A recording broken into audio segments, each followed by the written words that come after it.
Bienvenue.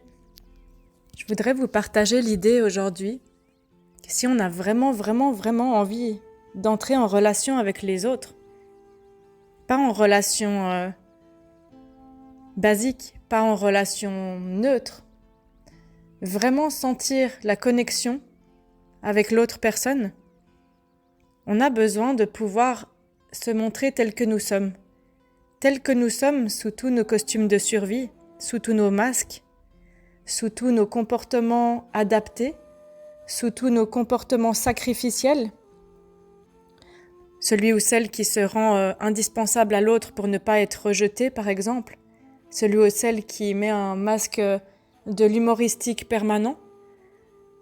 En fait, on est humain et humaine, on a tous et toutes ces costumes de survie. Et en fait, si on a réellement, profondément envie de rentrer en connexion, on a besoin de se montrer tel qu'on est. On a besoin que l'autre personne se montre telle qu'elle est dans son essence, dans ce qu'elle ressent, pas dans ce qu'elle montre, dans ce qu'elle ressent et non dans ce qu'elle montre. Et pourtant, une des choses les plus difficiles à faire, semblerait-il, pour l'être humain, c'est de se montrer tel qu'il est. La vulnérabilité, c'est quelque chose qui s'apprend et qui oblige à trouver une ligne directrice, une ligne de conduite dans nos vies en tant qu'adultes matures, qui peut prendre des décisions, qui peut faire des choix conscients. Ça oblige à prendre cette ligne de conduite avec soi, ce pacte d'amour avec soi, qui dit « Je ne laisse plus entrer dans ma sphère intime des relations qui ne m'accueilleront pas tel que je suis. » Compliqué dans ce monde, vous trouvez pas? Qu'est-ce qui fait qu'on a tant de difficultés à se montrer tel qu'on est? Parce que dans une société où le paraître est plus important que l'être, c'est challengeant d'oser montrer sa douceur. Est-ce que vous allez vous présenter à un entretien d'embauche et quand vous énoncez vos qualités de vous, vous allez dire « Ah, je suis doux ». Ben non, en général, on ne le fait pas. Et pourtant, c'est une magnifique qualité d'être doux ou d'être douce avec les autres. On cherche à être productif et à montrer une image de soi pour ne pas subir de représailles, pour ne pas être attaqué. Et pourtant, j'ose croire que la plupart des gens attendent en fait de l'autre personne qu'elle se montre réellement. Parce qu'en fait, quand l'autre personne se montre dans ce qu'elle est, dans ce qu'elle ressent, dans ce qu'elle veut, dans ce qu'elle est en train de vivre à l'intérieur d'elle-même, quand elle se montre là-dedans à moi, ça a un côté très rassurant. Je sais où je vais, je sais à quoi m'attendre. Je sais que là, tout est sous mon nez, que je vais pas subir quelque chose ultérieurement. Et pourtant, parmi ces costumes de survie qu'on construit, quand l'autre montre son émotion, j'ai tendance à la réprimer, à être gênée, à m'énerver. Parce que il y a une histoire derrière ça. Si j'ai eu un parent qui m'a répété pendant 15 ans de ma vie un homme ça pleure pas, il faut être fort mon fils. Vous voyez tout ce genre de message quel qu'il soit. Ou quand vous montriez une larme, elle n'était pas accueillie. On vous répondait ah ça sert à rien de pleurer pour ça. Vous avez tellement condensé ces émotions à l'intérieur de vous que quand votre partenaire va s'autoriser à avoir une émotion, il y a un énorme warning à l'intérieur de vous qui va dire « Oula, attention, c'est dangereux, il faut vite éteindre le feu. Sortez les extincteurs. » Et du coup, vous allez reproduire en fait le mauvais parent, le parent violent, le parent négligent avec votre partenaire, parce qu'en fait, vous avez intégré que c'était tellement dangereux de montrer votre émotion que vous n'allez pas laisser l'autre faire. Et pourtant, cette vulnérabilité, elle a un pouvoir tellement magnifique, c'est qu'elle a le pouvoir de nous faire sentir l'amour. Sentir l'amour avec soi, parce que c'est tellement bon de pouvoir faire l'expérience d'enfin être accueilli pour qui l'on est sincèrement, profondément, réellement. Pas pour ce qu'on montre aux autres. Et je ne sais pas si vous faites l'expérience fréquemment ou parfois, ou si vous avez déjà fait l'expérience d'être accueilli pleinement, sans redevabilité. Juste qu'on vous offre cet espace de pouvoir exister sans être jugé, sans qu'on vous demande quelque chose, sans qu'on attende quelque chose de vous, ou sans qu'on vous montre que c'est tellement inadéquat, tellement honteux, ce comportement. Et en fait, aujourd'hui, quand je vois la jeune génération, ceux qui ont aujourd'hui la vingtaine, ils ont eu accès à pas mal d'infos sur le développement personnel et je suis ravie de voir que ces jeunes vont de plus en plus dans la vulnérabilité, qui se montrent, qui osent la différence, qui osent leurs particularités respectives, qui osent être tout simplement et qui du coup s'accueillent beaucoup plus entre eux. C'est-à-dire que si une personne est différente de moi, je vais l'accepter, je vais même pas réfléchir la question. C'est que j'ai compris que les autres pouvaient faire différemment que moi et que moi, j'ai le droit, j'ai la permission, l'autorisation ultime de la vie de faire différemment dans mes particularités. Et je ne risque rien. Je peux me montrer tel que je suis et mon amour-propre est grand. Vous savez, quand la lumière, elle prend toute la place en vous, parce que vous irradiez qui vous êtes, parce que vous êtes ancré, les ombres ne peuvent plus s'approcher, ou du moins beaucoup moins. Et si vous osiez briller de votre propre lumière, comme ce magnifique texte de Marianne Williamson, que je peux peut-être vous lire à la fin de ce podcast, si je le trouve. Et si vous osiez briller dans toute votre excellence, dans toute votre particularité, dans toutes vos compétences, et que vous osiez reconnecter aux parties perdues de vous. C'est-à-dire qu'en Imago, on parle des parties perdues en nommant les parties de soi qui n'ont pas pu s'exprimer dans l'enfance. Si vous adoriez jouer au piano, taper sur des tambours, danser, vous déguiser, et que pendant 10 ans vous entendez « Chut, maman elle est fatiguée, chut, papa il fait la sieste, fais pas trop de bruit », c'est une partie de vous qui était vivante, qui n'a pas pu s'exprimer. Et du coup, peut-être qu'à la place, vous avez pris un livre et vous vous êtes planqué dans un coin du salon pendant 10 ans, à ne pas faire de bruit. Mais aujourd'hui, si vous osiez exprimer cette vitalité, être vous, vous éclater, aller danser, aller jouer de la musique, vous montrer, vous faites un cadeau à ce monde si vous le faites. Si vous osiez gicler tous ces vieux messages de chut, de t'es pas capable, tu sers à rien, tu pars dans tous les sens, t'as un poil dans la main, t'y arriveras jamais, t'es paresseux, t'es paresseuse. Tous ces messages que vous avez reçus ne sont pas vous dans votre essence. Et tous ces messages que vous avez reçus ont appuyé sur le bouton honte, la honte de vous-même, la honte d'être vous. Mais aujourd'hui, si vous osiez vous donner cet amour, vous irradier de lumière et oser être vous-même, qu'est-ce que ça donnerait ?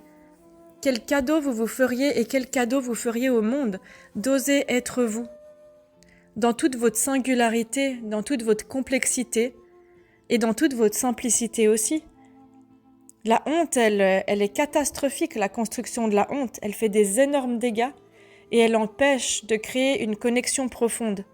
Parce qu'on arrive dans la relation adulte, ado, jeune adulte, dans un âge plus mûr, et en fait, on n'ose pas se montrer à l'autre dans la vulnérabilité, c'est-à-dire dans ce qu'on ressent profondément, dans notre fragilité, dans nos émotions, dans les réactions physiologiques de notre corps.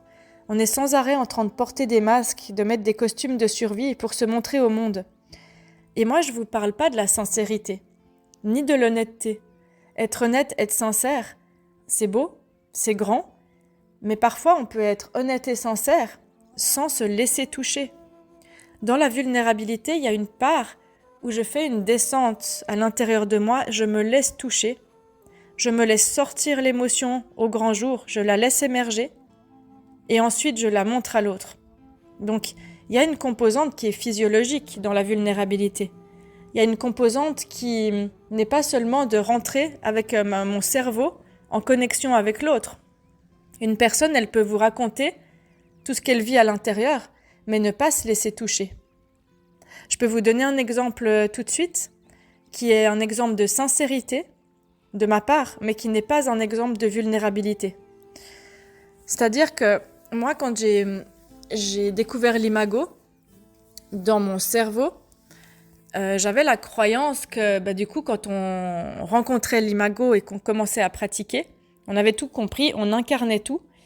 Et j'avais en fait cette espèce d'illusion en moi que ça allait être fluide. Et quand je faisais des dialogues, je pouvais, selon moi, offrir une pleine présence à l'autre personne, restituer en fait en miroir tout ce qu'elle vivait, tout ce qu'elle disait. Et je croyais que j'étais la reine du monde parce que j'y arrivais très bien. Et après quelques années, je me suis rendu compte que je ne me laissais pas toucher du tout dans ma vulnérabilité. C'est-à-dire que j'avais pas encore eu une personne avec une lutte de pouvoir assez forte en face de moi pour pouvoir aller guérir certaines choses et me laisser toucher, me laisser voir véritablement. Et j'ai compris à ce moment-là que ma tour de contrôle était vraiment, vraiment, vraiment très forte. Et quand je vous raconte ça, c'est de la sincérité, c'est de l'honnêteté, mais ce n'est pas de la vulnérabilité, parce que si j'allais dans la vulnérabilité, je vous parlerais du schéma qu'il y a dessous, qui me touche profondément. Et ça signifierait que je me laisse toucher en faisant cette vidéo. Vous voyez la différence?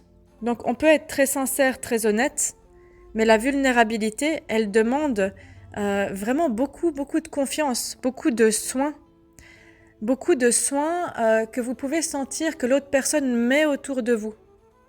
Vous pouvez le créer en invitant l'autre personne à être douce, à vous comprendre, à être curieuse de vous, en lui donnant le mode d'emploi, en vous essayant à la vulnérabilité, parce que quand on fonctionne en miroir dans la relation, on donne l'exemple à l'autre de comment faire. Donc plus moi je lâche la tour de contrôle, plus l'autre se sent en sécurité parce qu'il ou elle voit ce qu'il y a dedans, plus ça l'invite à faire de même. Après, si on est dans un chemin parallèle, si les deux évoluent, s'il y en a qu'un qui évolue, c'est compliqué parce qu'à chaque fois que je me montre vulnérable, c'est pas accueilli. Je vais ressentir à nouveau cette chose qui a tellement fait que je me cache de ma vulnérabilité. Donc par exemple du rejet, de la violence, le tu qui tue, quelque chose de dédaigneux en face, ou pire, un sentiment d'invisibilité parce qu'il n'y a pas de validation empathique de la part de l'autre. Par exemple, « Ah, je savais pas que tu avais vécu ça, c'est vraiment dur, tu méritais pas ça. » Si, quand j'ouvre la coquille, il n'y a pas d'accueil en face, ça marche pas. Vous pouvez ouvrir la coquille en pleine conscience, en sachant pertinemment que peut-être vous n'aurez pas d'accueil en face, mais c'est pas grave. Parce qu'à chaque fois que vous vous y essayez, vous vous entraînez et vous vous laissez traverser par cette émotion au contact de l'autre. Certaines personnes sont tellement blessées ou ont une tour de contrôle qui est tellement virulente et forte à l'intérieur qu'elles n'arrivent plus à pleurer seules quand le système nerveux il est atteint ou qui n'arrivent plus à reconnecter à leurs émotions toutes seules. À ce moment-là, il y a besoin d'un bouton déclencheur en face pour réouvrir les vannes. Et c'est justement ça qu'on fuit. Parce qu'on a peur d'avoir honte et d'être inadéquat à nouveau. De sentir cette sensation de honte et d'inadéquation dans le lien. Parce que je peux vous assurer que la honte, ça fait mal à sentir. Autant une crise de larmes, de colère, ça peut faire mal, mais la honte, physiquement, elle fait mal. Quand j'ai travaillé une formation sur le critique intérieur, je l'ai senti la honte. Et j'ai sorti des vieux schémas et ça m'a fait mal physiquement, mais pendant 3 jours. Et du coup, on évite ça. Et pourtant, c'est la seule chose qui nous permet de sentir l'amour véritablement. Qui nous permet de nous sentir aimés. Parce que, est-ce que je peux véritablement être aimé si je me montre pas tel que je suis réellement? Est-ce que je peux vraiment aimer l'autre si l'autre ne se montre pas tel qu'il ou elle est réellement? Est-ce que je peux aimer correctement? Les personnes très sensibles sont capables souvent de lire à l'intérieur de l'autre, de voir ce qu'il ou elle ressent quand l'autre ne le dit pas. Mais la personne, elle s'oublie quand elle fait ça.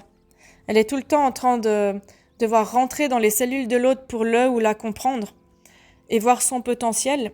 Et en fait, elle est seule à créer cet essai, cette envie de connexion dans la relation à ce moment-là. Et l'autre ne fait pas ce pas, cet élan en retour. Et du coup, c'est déséquilibré. Donc, soyez le ou la personne qui va vous entraîner à vous laisser toucher vous-même, à sentir votre émotion et à rentrer dans ce lien, pas seulement avec votre cerveau qui réfléchit, mais avec votre émotion, avec le sentiment profond qui est caché dessous. Par exemple, quand vous vous fâchez contre quelqu'un, vous pouvez dire « oui, ça me convient pas, tout qui sort ».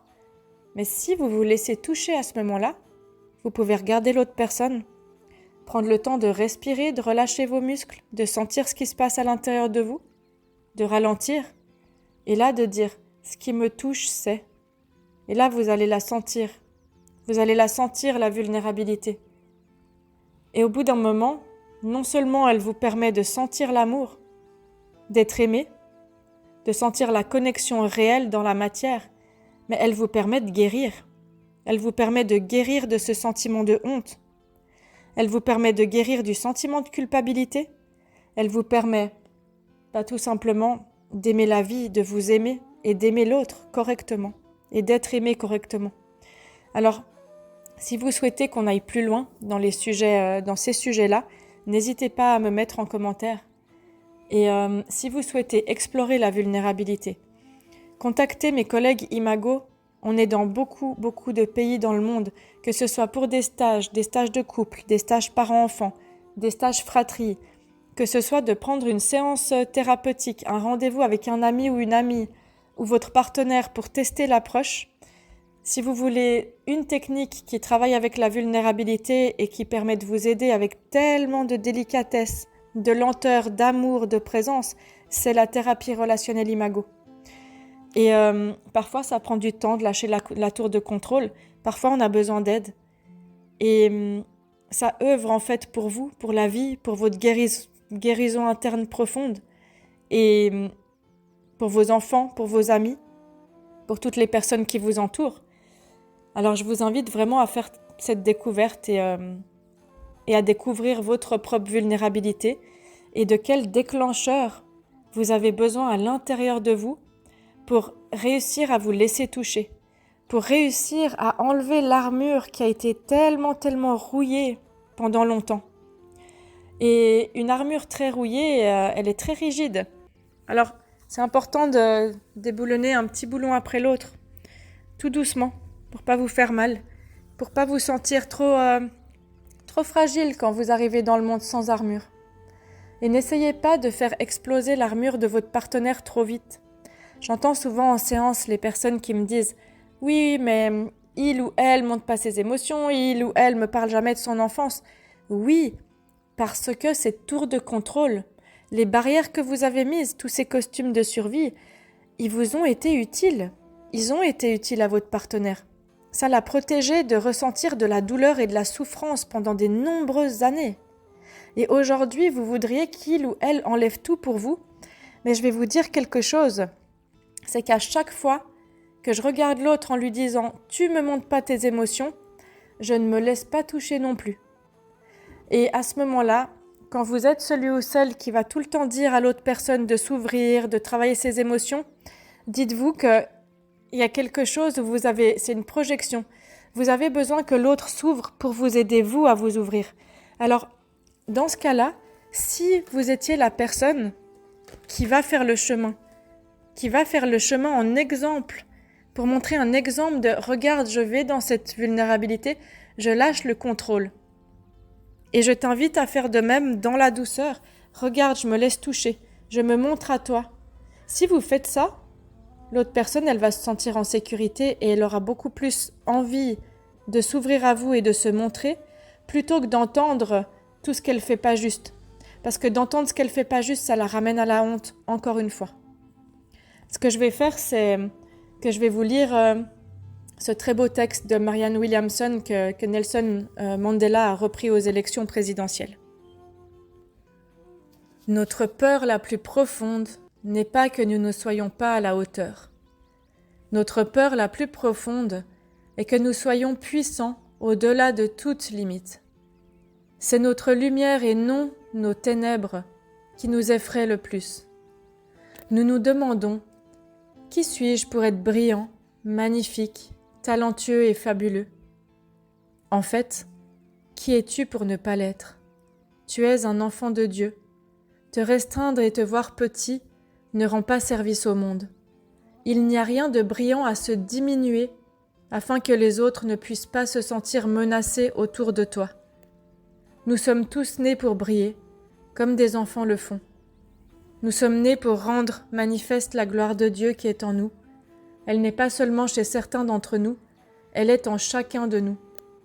Alors que nous laissons notre propre lumière briller, inconsciemment, nous donnons aux autres la permission de faire de même. Alors que nous nous libérons de notre propre peur, notre présence libère automatiquement les autres. Marianne Williamson. Je vous laisse avec ça, avec cette belle méditation, ce beau texte du cœur, et de remettre la grâce en vous, le droit d'exister sur cette terre pour qui vous êtes. La vie passe vite et c'est bon de pouvoir l'utiliser à bon escient. Et il y a une chanson que j'aime beaucoup qui remercie et qui dit combien c'est magnifique tout simplement d'être en vie. Alors qu'est-ce qu'on en fait de cet amour de soi, de toutes ces cuirasses qui nous entravent? Et pour moi, c'est un choix personnel. Du moment qu'on a entendu le message, on peut faire des très petits pas conscients chaque jour, minuscules, qui nous amènent à la reconnexion de cette essence et à la tendresse avec le chemin, à la tendresse de ne pas vouloir tout faire tout de suite, mais de se libérer un petit boulon de l'armure après l'autre. Moi, je vous remercie d'être là, de prendre soin de vous. N'hésitez pas à partager ce message s'il vous a plu autour de vous, dans ce beau message d'amour, et à tout bientôt sur cette chaîne.